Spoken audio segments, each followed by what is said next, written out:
Hi guys, welcome to another video. So last video में discuss किया था financial modelling का इनकम स्टेटमेंट, जो हमारा ज़ारा और बाकी जूडियो वगैरह के था, अपैरल सेक्टर का था। अब हम डिस्कस करने वाले हैं इसी में कोस्ट शीट कैसे काम करती है।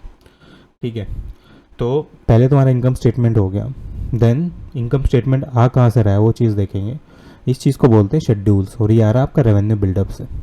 अब तुम सीधी साधी एक चीज़ देखते हो कि जैसे मेंस अपैरल है तुम्हारा, ए ब्रांड के, इनका ब्रांड नेम है ए ब्रांड, और मेंस अप्रैल आ रहे हैं तुम्हारे ये, और वुमेन्स अप्रैल आ रहे हैं ये। एरी क्या है तुम्हारा, दूसरा ब्रांड है जिसकी वैल्यू ये है। नंबर ऑफ स्टोर्स कितने हैं ए के और एरी के, वो चीज़ देखी जाती है यहाँ पे। नंबर ऑफ स्क्वेयर फीट कितना है, कितने स्क्वेयर फीट में चीज़ें फैली हुई हैं, ये चीज़ देखी जाती है। एरी कितने स्क्वेयर फीट में फैला है, ये चीज़ तुमने देख ली। और रेवेन्यू पर स्क्वेयर फीट यहाँ कितना होता है। ए क्या है तुम्हारा, ये चीज़ आ गई तुम्हारा रेवेन्यू पर स्क्वायर फीट के हिसाब से कि कितना तुम्हारा स्क्वायर फीट का रेवेन्यू आ रहा है। लेट्स से तुमने टोटल रेवेन्यू को नंबर ऑफ स्क्वायर फीट से डिवाइड कर दिया, ये चीज़ तुम्हारी आती है यहाँ। देन तुम्हारा मेंस का रेवेन्यू आता है कि कितना आ रहा है मेंस का रेवेन्यू। तुमने ए का जो नंबर ऑफ स्क्वायर फीट है उसको तुमने मल्टीप्लाई किया जो तुम्हारा पर रेवेन्यू स्क्वायर फीट आ रहा है उससे, तो वो चीज़ आ गई यहाँ पे। देन तुम्हारा वुमेंस का आ गया सेम यहाँ पे। ए का जो तुम्हारा पर स्क्वायर फीट आ रहा था उसको तुमने वुमेन्स अप्रैल को मल्टीप्लाई कर दिया नंबर ऑफ स्क्वायर फीट के साथ, तुम्हारा वुमेन्स रेवेन्यू आ गया। देन तुम्हारा एरी का ग्रोथ आ गया, ये जो तुम्हारा पर स्क्वायर फीट आ रहा था उसको तुमने मल्टीप्लाई कर दिया पर स्क्वायर फीट को, रेवेन्यू को तुमने स्क्वायर फीट से, मतलब number total number of square feet तुम्हारा ये चीज़ आ गया यहाँ पे। तो ये तुम्हारा रेवेन्यू निकल गया। अभी तुम इसी चीज़ की कॉस्ट निकालोगे, कॉस्ट कैसे काम करती है। जैसे तुम्हारी कॉस्ट ऑफ मटेरियल कंज्यूम्ड होती है एक चीज़ जो यहाँ पे आ रही है तुम्हारे इनकम स्टेटमेंट से। अगर तुम इस पे जाओगे कंट्रोल और तुमने ब्रैकेट दबाया, देन तुम्हारी कॉस्ट ऑफ मटेरियल कंज्यूम्ड आ गई। कॉस्ट ऑफ सेल्स है, जैसे आपकी buying, occupancy, warehousing expense वगैरह होते हैं, उसी हिसाब से चीज़ें काम कर रही हैं। और इनडायरेक्ट एक्सपेंसेस होते हैं जिस हिसाब से तुम्हारी काम करती हैं चीज़ें।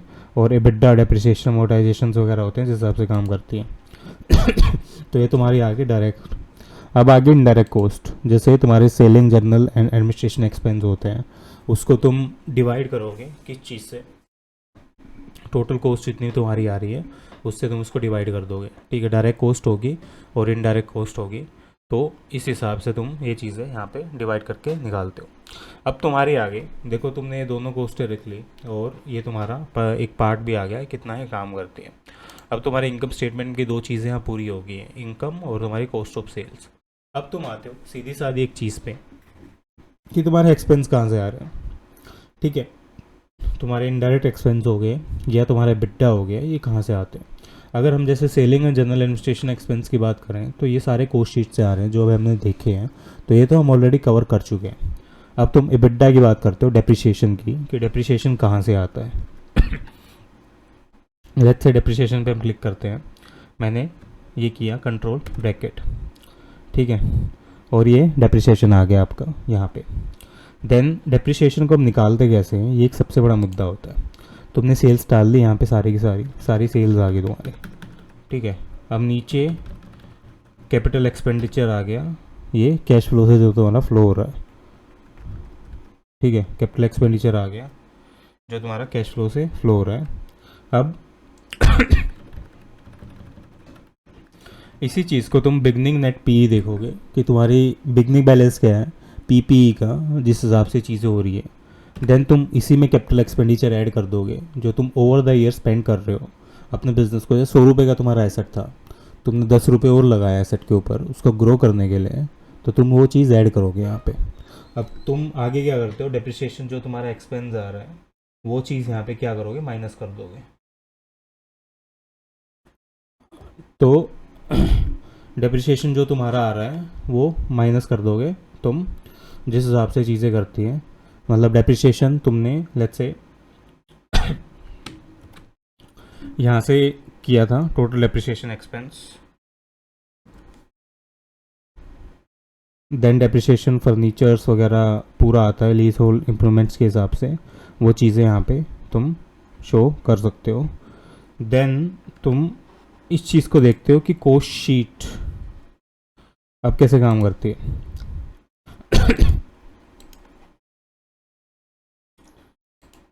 कोस्ट शीट अब तुम देखते हो यहाँ पे कैपिटल मैनेजमेंट की, लेट्स से तुम्हारा ये आ गया पूरा पूरा बैलेंस। अब तो नेक्स्ट ये देखते हो कि इसको तुम जनरली मैनेज कैसे करोगे। ये तुम्हारा सम आ गया पूरा पूरा, ठीक है, ये तुम ये देख सकते हो,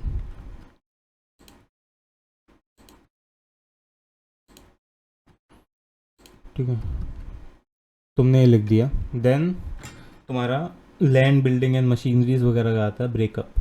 लेट्स से तुम्हारे पास ब्रेकअप दिया हुआ पूरा, ठीक है,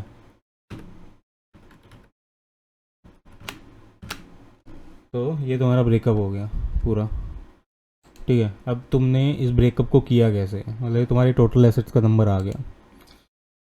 देन टोटल एसेट तुम निकालोगे, नंबर कितना आता है, ठीक है।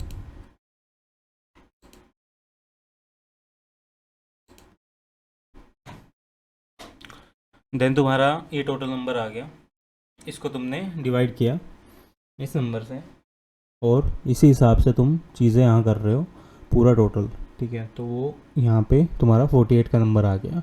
ये जनरली ये शो करता है कि टोटल तुम्हारी 1497 की एसेट है, इसमें 732 का क्या है, तुम्हारा फर्नीचर एंड फिक्चर्स दे रखा है, तो इसकी वैल्यू होगी क्या, तो ये सारी चीज़ें आती है।